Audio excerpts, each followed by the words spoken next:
नमस्कार. अडीचच्या बातमीपत्रात मी दीपाली केळकर आपले स्वागत करते. सुरुवातीला एक नजर ठळक बातम्यांवर. वस्तू सेवा कर विधेयक आज संसदेत सादर होण्याची शक्यता. मोगा प्रकरणाचे संसदेच्या दोन्ही सभागृहात पडसाद. भारत बांगलादेश भूमी सीमा दुरुस्ती विधेयकाला केंद्रीय मंत्रिमंडळाची मंजुरी.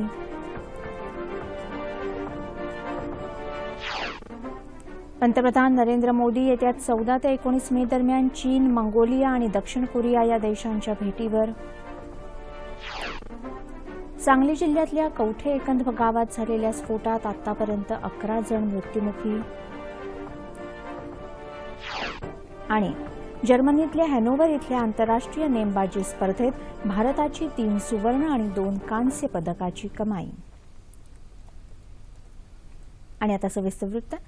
बहुचर्चित वस्तू आणि सेवा कर विधेयक आज लोकसभेत मांडण्यात येण्याची शक्यता आहे. आर्थिक सुधारणांच्या दृष्टीनं महत्त्वाच्या असणाऱ्या विधेयकाला तृणमूल काँग्रेसचा पाठिंबा मिळण्याचे संकेत आहेत. पंजाबमधल्या मोगा इथं कुमारवयीन मुलीवर अत्याचार झाल्याच्या प्रकरणाचे पडसाद आज संसदेच्या दोन्ही सभागृहात उमटले.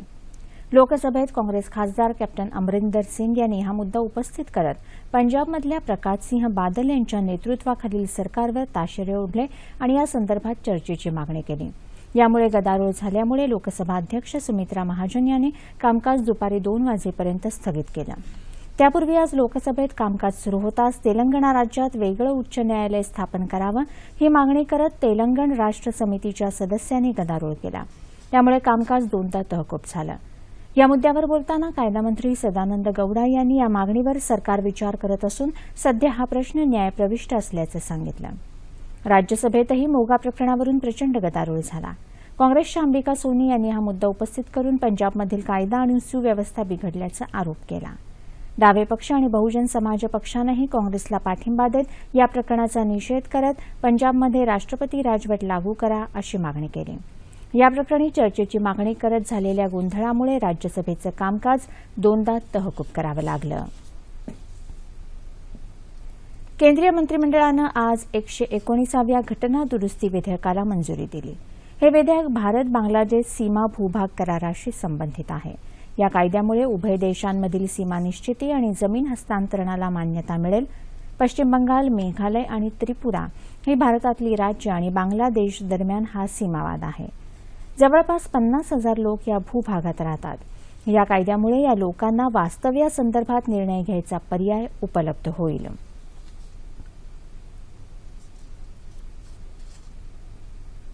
पंतप्रधान नरेंद्र मोदी येत्या 14 ते 19 मे दरम्यान चीन, मंगोलिया आणि दक्षिण कोरिया या 3 देशांच्या दौऱ्यावर जात आहेत. 14 ते 16 मे दरम्यान पंतप्रधान मोदी चीनला भेट देणार आहेत. या दौऱ्यात पंतप्रधान चीनी नेत्यांशी महत्त्वपूर्ण द्विपक्षीय संबंधांवर चर्चा करणार आहेत. तसंच सांस्कृतिक आणि व्यापारविषयक कार्यक्रमातही सहभागी होणार असून चीनमधील भारतीयांनाही पंतप्रधान संबोधित करतील. 17 मे रोजी पंतप्रधान मंगोलियाला भेट देणार आहेत तर 18 आणि 19 तारखेला ते दक्षिण कोरियाला भेट देतील. या भेटीदरम्यान अनेक द्विपक्षीय महत्त्वपूर्ण मुद्द्यांवर पंतप्रधान वरिष्ठ नेत्यांशी चर्चा करणार आहेत.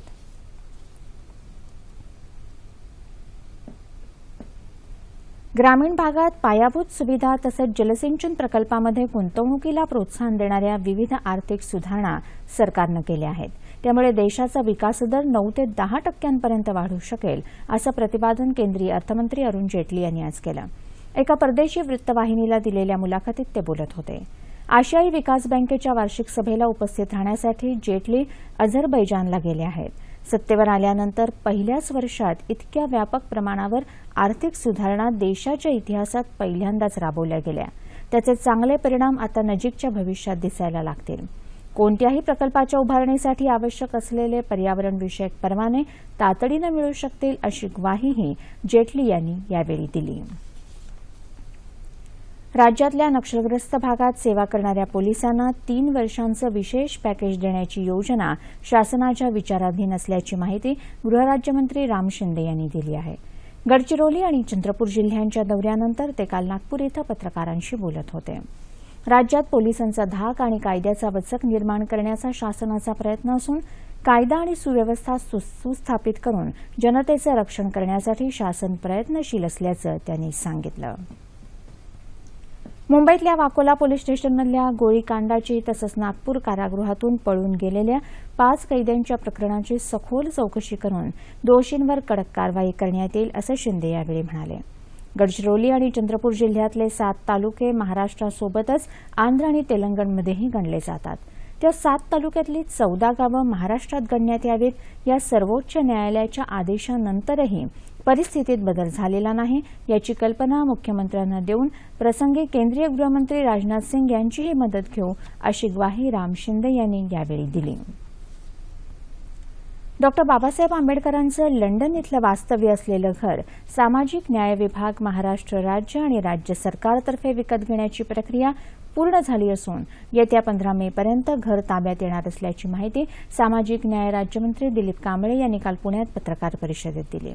या वास्तूची किंमत 35 कोटी रुपये इतकी असून त्यातली 3,10,000 रुपये जागा मालकाच्या खात्यात जमा केली आहेत. या वास्तूसाठी मुख्यमंत्री देवेंद्र फडणवीस यांनी पाठपुरावा केला असून घर ताब्यात घेताना ते स्वतः लंडनला जाणार असल्याचं त्यांनी सांगितलं. हे घर ताब्यात आल्यानंतर पहिल्या मजल्यावर आंबेडकरांचं स्मारक, दुसऱ्या मजल्यावर शिष्यवृत्तीसाठी आलेल्या विद्यार्थ्यांना राहण्यासाठी खोल्या, तर तिसऱ्या मजल्यावर स्मारक पाहायला आलेल्यांसाठी खोल्या असणार आहेत असंही कांबळे यांनी यावेळी सांगितलं. ग्रामीण भागात सलग 3 वर्ष पडलेल्या दुष्काळामुळे शेतकऱ्यांच्या वीज बिलात 50% माफी द्यावी असा प्रस्ताव आहे. येत्या 2 दिवसात हा प्रस्ताव मुख्यमंत्र्यांसमोर येईल अशी माहिती पाणीपुरवठा आणि स्वच्छता मंत्री बबनराव लोणीकर यांनी दिली. ते काल पुण्यात पत्रकारांशी बोलत होते. पुणे इथल्या पाणीपुरवठा विभागीय कार्यालयाचं उद्घाटन काल पालकमंत्री गिरीश बापट यांच्या हस्ते आणि लोणीकरांच्या उपस्थितीत झालं. त्यानंतर ही पत्रपरिषद घेण्यात आली.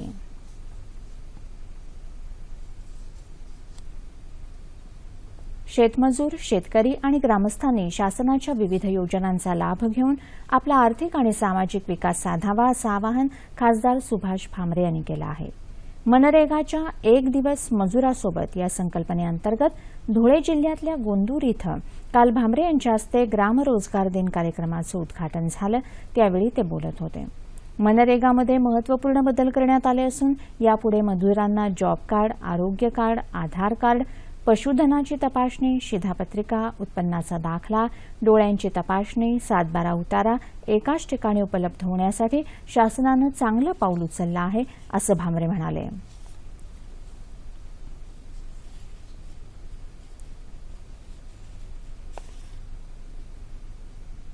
आज जागतिक अस्थमा दिवस. वाढतं प्रदूषण आणि बदलती जीवनशैली यामुळे शहरी भागात श्वसन विकारात वाढ झाल्याचं दिसून येतं. भारतात सुमारे 20 लाख लोकांना दम्याची लागण झाल्याचं आढळून आलं आहे.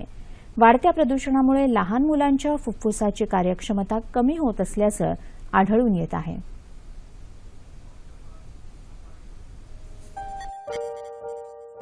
शहरातली वाढती बांधकामं, घरातील भिंतींना आलेली ओल, खेळत्या हवेचा अभाव, हवेतील प्रदूषण, धूम्रपान आणि बदलती जीवनशैली यामुळे भारतात फुफ्फुसाच्या विकारात वाढ झालेली दिसून येते. संपूर्ण जगभरात अस्थम्याचा त्रास होणारे सुमारे 20 कोटी रुग्ण आहेत. तर जगभरात दरवर्षी सुमारे 1,80,00,000 लोकांचा अस्थम्यामुळे मृत्यू होतो. भारतातील 4 महानगरात नुकत्याच केलेल्या सर्वेक्षणात 5 ते 11 वयोगटातील बालकांमध्ये दम्याचे विकार वाढीला लागल्याचं आढळून आलं आहे. 2014 मध्ये केलेल्या पाहणीनुसार भारतात 6 पैकी एका बालकाला अस्थमा असल्याचं आढळून आलं आहे. मुलांच्या फुफ्फुसांची कार्यक्षमता कमी झाल्यानं भविष्यात इतर श्वसन विकार उद्भवणं तसंच अस्थमा आजारात वाढ होण्याची भीती बळावते. काही सावधगिरी बाळगल्यास या आजाराचा प्रादुर्भाव कमी होऊ शकतो. मात्र अस्थम्याच्या रुग्णांना प्रत्येक ऋतूनुसार वेगवेगळी सावधगिरी बाळगावी लागते.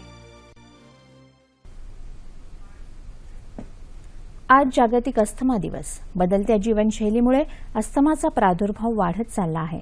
या रोगाबाबत काय काळजी घ्यावी याविषयी फुफ्फुस रोगतज्ञ डॉ. समीर गद्रे यांनी दूरदर्शनला माहिती दिली.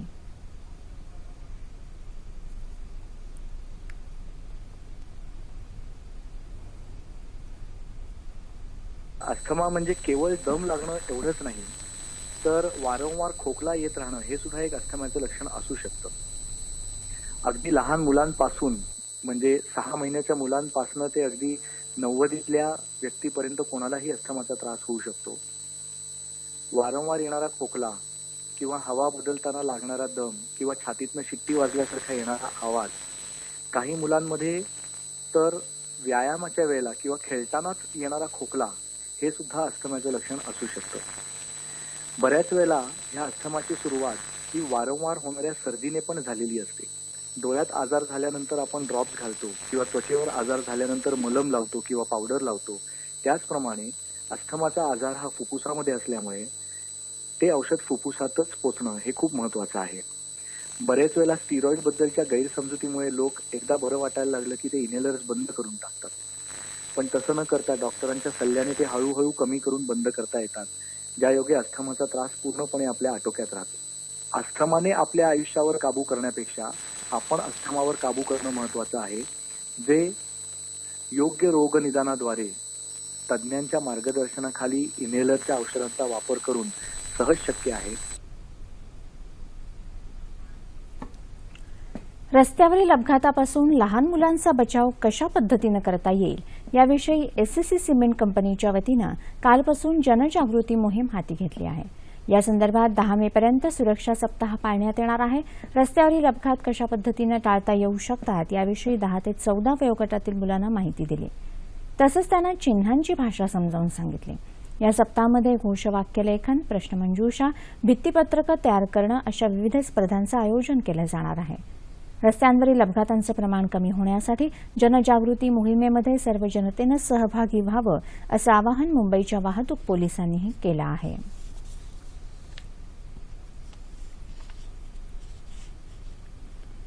भारतीय टपाल सेवा विभागानं आता आधुनिक माहिती तंत्रज्ञान क्षेत्रात पुढचं पाऊल टाकलं आहे.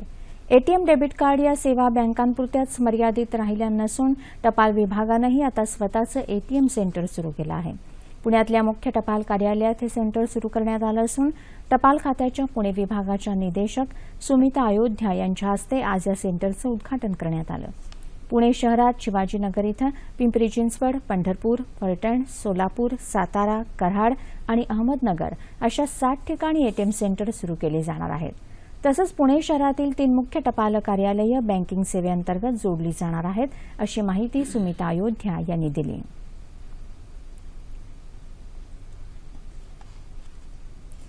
राज्य आणि केंद्र सरकारनं निर्धारित केलेल्या करारानुसार किमान वेतन आणि महागाई भत्ता मिळावा या मागणीसाठी सोलापुरातल्या यंत्रमाग कामगारांनी कालपासून कामबंद आंदोलनाला सुरुवात केली.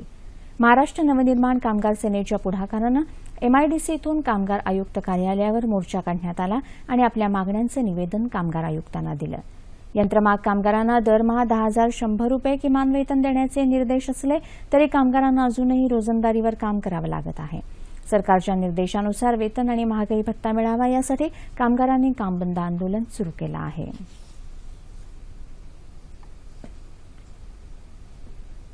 अखिल भारतीय माथाडी कामगार संघटनेच्या वतीनं सातारा जिल्ह्यातल्या 2,000 महिलांना प्रशिक्षण आणि आर्थिक मदत देण्यात येणार आहे. आमदार नरेंद्र पाटील आणि डॉ. प्राची पाटील यांच्या मार्गदर्शनाखाली माथाडी कामगारांच्या महिलांना महिनाभर 38 विविध लघु उद्योगांचं प्रशिक्षण देण्यात येणार आहे. या प्रशिक्षणाला काल सातारा इथं प्रारंभ झाला. या अंतर्गत महिलांना उद्योग कसा करावा, तो कसा वाढवावा आणि त्यासाठी पैशांची तरतूद कशी करावी याबाबत मार्गदर्शन करण्यात येणार आहे.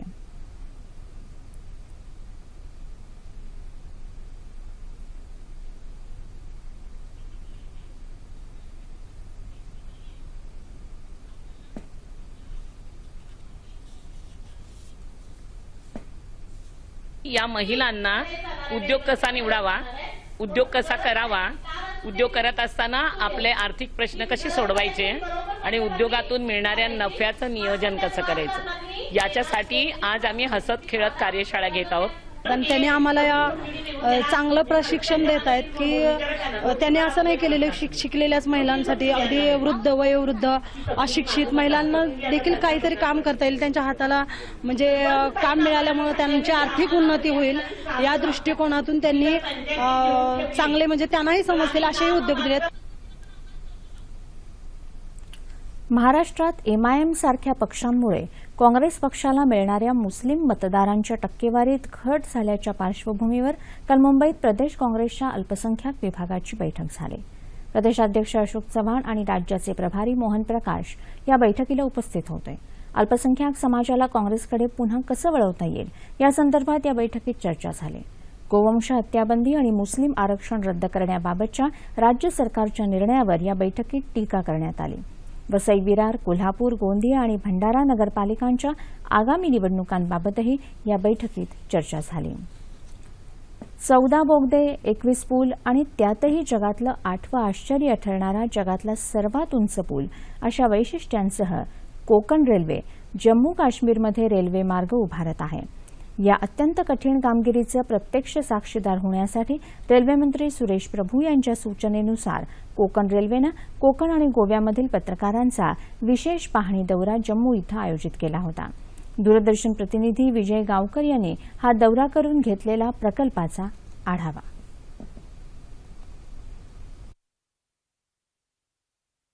ओबडधोबड सह्याद्री पर्वतरांगांमधून रेल्वेमार्ग तयार करण्याचं कोकणवासियांचं स्वप्न कोकण रेल्वेनं सहज सत्यात उतरवलं।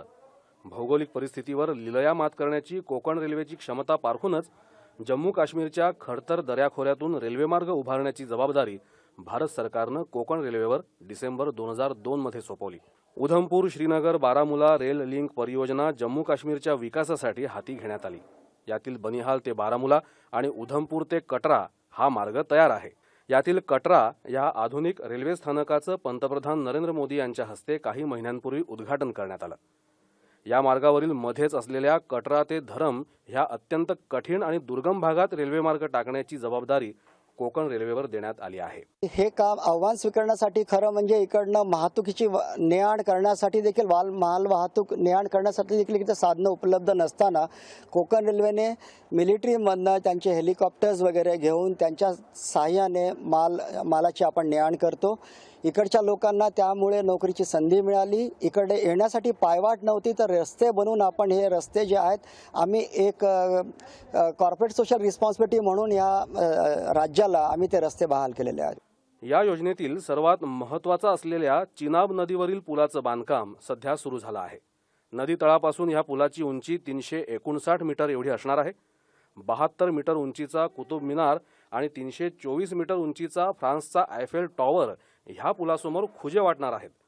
फ्रान्समधील ट्रान्स नदीवरील सध्याचा सर्वात उंच पूल हा 340 मीटर उंच आहे। मात्र चिनाब नदीवरचा हा पूल बनल्यानंतर तो जगातला सर्वात उंच पूल ठरणार आहे। हा पूल बनवण्यासाठी आधुनिक तंत्राचा प्रयोग करण्यात आला आहे। यासाठी डोंगर कड्यावर 127 मीटर उंचीचे टॉवर दोन्ही बाजूला उभारण्यात आले असून केबल कारद्वारे पुलाचं निर्मिती कार्य होणार आहे। कोणत्याही भौगोलिक अथवा बॉम्बचा धक्का ह्या पुलाचं नुकसान करू शकणार नाही एवढा तो मजबूत असेल। यह ब्रिज अपने आप में एक अनोखा और अद्भुत ब्रिज बनने जा रहा है, जिसको इंडियन रेलवे ने एक चैलेंज की तरह लिया हुआ है और सारे भारतीय इंजीनियर ही इस कार्य को कर रहे हैं। इसका डिज़ाइन और सब कुछ अपने आप में एक अनोखा और अद्भुत है। ये ब्रिज इस दृष्टि से भी काफ़ी महत्वपूर्ण है कि यह ब्रिज पूरा बनने के बाद में ये वर्ल्ड का सबसे ऊंचा ब्रिज हो जाएगा। कटरा ते धरम ह्या रेल्वे मार्गातील एकूण 14 बोगद्यांपैकी 12 बोगदे पूर्ण झाले आहेत। T5 या नावाच्या 6 किलोमीटर लांबीच्या बोगद्याला समांतर दुसरा बोगदा आणि मध्ये ह्या दोन्ही बोगद्यांना जोडणारे बोगदे तयार करण्यात आले आहेत। एका बोगद्यातून रेल्वे जाईल तर दुसरा बोगदा हा केवळ आपत्कालीन परिस्थितीत प्रवाशांना सुखरूप बाहेर काढण्यासाठी वापरला जाणार आहे। दुर्गम भागातील निर्माण स्थळापर्यंत पोहोचण्यासाठी 128 किलोमीटर लांबीचे रस्ते तयार करण्यात आले आहेत। या रस्त्यांमुळे काल परवापर्यंत केवळ पायवाटा असलेल्या गावांमध्ये थेट रस्ते पोहोचले आहेत। यासाठी स्थानिक जनता कोकण रेल्वेची कायम ऋणी राहील। कोकण रेल्वे चिनाब नदीवर चक्क जगातला सर्वात मोठा पूल उभारते आणि कोकण रेल्वे जम्मूच्या या दऱ्याखोऱ्यातून रेल्वे उभारण्यात एकंदर परिस्थिती पाहता नक्कीच यशस्वी होईल। विजय गावकर, जम्मूहून दूरदर्शन बातम्यांसाठी। उस्मानाबाद जिल्ह्यात प्राचीन, मध्ययुगीन आणि आधुनिक इतिहासाचा वारसा सांगणाऱ्या वास्तू आणि वस्तू आजही ठिकठिकाणी सापडतात। या वारशाचं जतन व्हावं आणि त्याची माहिती सर्वसामान्यांना व्हावी, तसंच या ऐतिहासिक वस्तू पाहण्यासाठी पर्यटकांची संख्या वाढावी, यासाठी काल उस्मानाबाद इथं निसर्गचित्र रेखाटण्याची स्पर्धा घेण्यात आली। या स्पर्धेत राज्यभरातील 40 चित्रकार सहभागी झाले होते।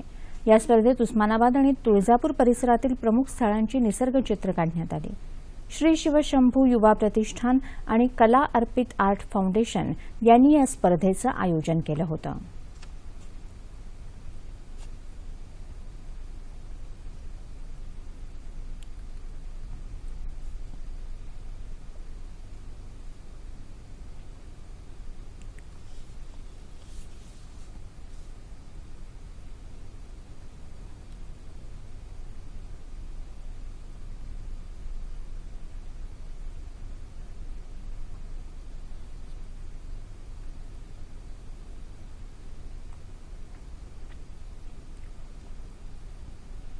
उस्मानाबाद जिल्ह्यामध्ये ऐतिहासिक स्थळे खूप आहेत आणि ते ऐतिहासिक स्थळे लोकांना माहीत व्हावी, त्याच्याबद्दल त्यांचं आकर्षण निर्माण व्हावं आणि त्याची जपणूक करावी आणि बाहेर जिल्ह्यातील लोकांना त्या ऐतिहासिक स्थळांना व्हिजिट देऊन पर्यटन वाढावं या दृष्टीनं आज आम्ही लँडस्केपच्या स्पर्धा, निसर्ग चित्रण स्पर्धा आयोजित केलेल्या आहेत.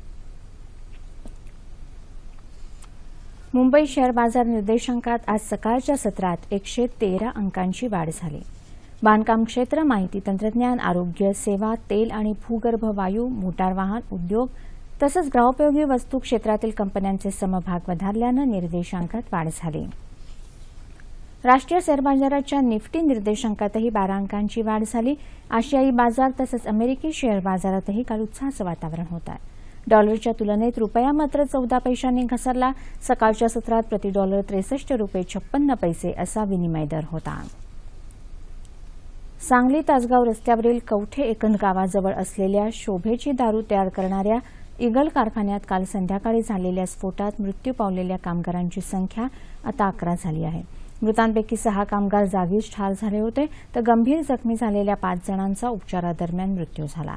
एका जखमीवर अद्याप उपचार सुरू असल्याचं आमच्या प्रतिनिधीनं कळवलं आहे. या स्फोटात कारखान्याची इमारत पूर्णपणे उद्ध्वस्त झाली असून स्फोटाचं निश्चित कारण समजू शकलेलं नाही. कवठे एकंद गावात गेली 10 वर्षे शोभेची दारू तयार करण्याचा व्यवसाय सुरू असून गेल्या 10 वर्षात स्फोटाच्या 6 घटना घडल्या आहेत. या स्फोटांमध्ये आतापर्यंत एकूण 25 जण मृत्युमुखी पडले आहेत. सांगली जिल्ह्यातल्या कवठे एकंद गावात शोभेची दारू तयार करणाऱ्या कारखान्यात भीषण स्फोट होऊन 11 जण मृत्युमुखी पडले. आमचे प्रतिनिधी शिवाजी कांबळे यांनी या दुर्घटनेविषयी दिलेली ही माहिती. सांगली जिल्ह्यातील कवठे एकंद इथं शोभेची दारू तयार केली जाते. अनेक वर्षापासून तासगाव जवळ हा व्यवसाय सुरू आहे, पण सुरक्षेच्या दृष्टीनं पुरेशी खबरदारी इथं घेतली जात नाही. रोजीरोटीसाठी लोक मिळेल ते काम करतात. फटाके, आऊट, लाकडी सिंगाट, अनार, फुलझडी, सुदर्शन चक्र यासारखे शोभेच्या दारूचे प्रकार इथं तयार केले जातात. पुरुष, महिला आणि लहान मुलं या ठिकाणी वर्षभर काम करतात. लग्न समारंभ, मेळावे आणि मिरवणुकीच्या वेळी ही दारू उडवली जाते. दसऱ्याला यात्रेनिमित्त कवठे एकंद इथं रात्रभर शोभेची दारू उडवली जाते. ती पाहायला जिल्ह्याच्या अनेक भागातून लोक गर्दी करतात. या अगोदर गावातील घरातूनच शोभेची दारू तयार केली जात होती. 1-2 अपघातानंतर हे कारखाने गावाबाहेर नेण्यात आले. तरीही गेल्या 10 वर्षात स्फोटाच्या 6 घटना घडल्या. त्यात सुमारे 25 जणांना आपला जीव गमावा लागला. पोलीस आणि प्रशासनानं सुरक्षेची कडक उपाययोजना इथं करणं आवश्यक आहे. या ठिकाणी एखादा स्फोट झाल्यानंतर अग्निशमकच्या गाड्या ह्या जवळपास इथे नाहीत. त्यामुळं विटा, तासगाव आणि सांगलीहून अग्निशमक दलाच्या गाड्या मागाव्या लागतात आणि त्याला उशीरही होतो. त्यामुळं इथं सुरक्षेचा पुरता बंदोबस्त होणं आवश्यक आहे. मध्य प्रदेशातल्या पन्ना व्याघ्र प्रकल्पात काल एक खासगी बस पुलावरून कोसळून झालेल्या अपघातात किमान 50 जण ठार झाल्याचं पीटीआयच्या बातमीत म्हटलं आहे. पुलावरून कोसळल्यावर बसला आग लागल्यानं बसमधील बहुतांश प्रवासी ठार झाले. आगीत बहुतांश मृतदेह जळाल्यानं त्यांची ओळख पटू शकलेली नाही. आतापर्यंत 21 मृतदेह हाती लागले आहेत. ही खासगी बस छत्तरपूर इथून पन्ना इथं जात होती. मुख्यमंत्री शिवराज सिंग यांनी मृतांच्या नातेवाईकांना प्रत्येकी 2 लाख तर गंभीर जखमी झालेल्यांना 50,000 रुपयांच्या मदतीची घोषणा केली आहे. पंतप्रधान नरेंद्र मोदी, काँग्रेस अध्यक्षा सोनिया गांधी यांनी या घटनेबद्दल तीव्र दुःख व्यक्त केलं आहे. प्रशांत महासागरात ऑस्ट्रेलियाजवळ असलेल्या पापुआ न्यू गिनी देशाला आज सकाळी भूकंपाचा तीव्र धक्का बसला. रिक्टर स्केलवर या भूकंपाची तीव्रता 7.5 एवढी नोंदली गेली आहे.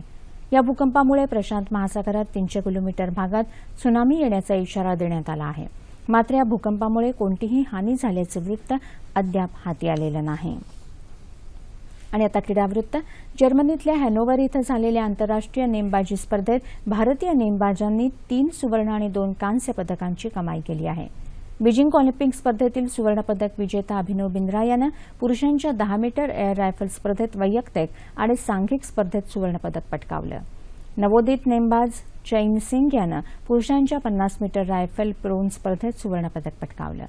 गगन नारंग यानं पुरुषांच्या 50 मीटर रायफल स्पर्धेत तर अपूर्वी चंदेला हिनं महिलांच्या एअर रायफल स्पर्धेत कांस्य पदकाची कमाई केली.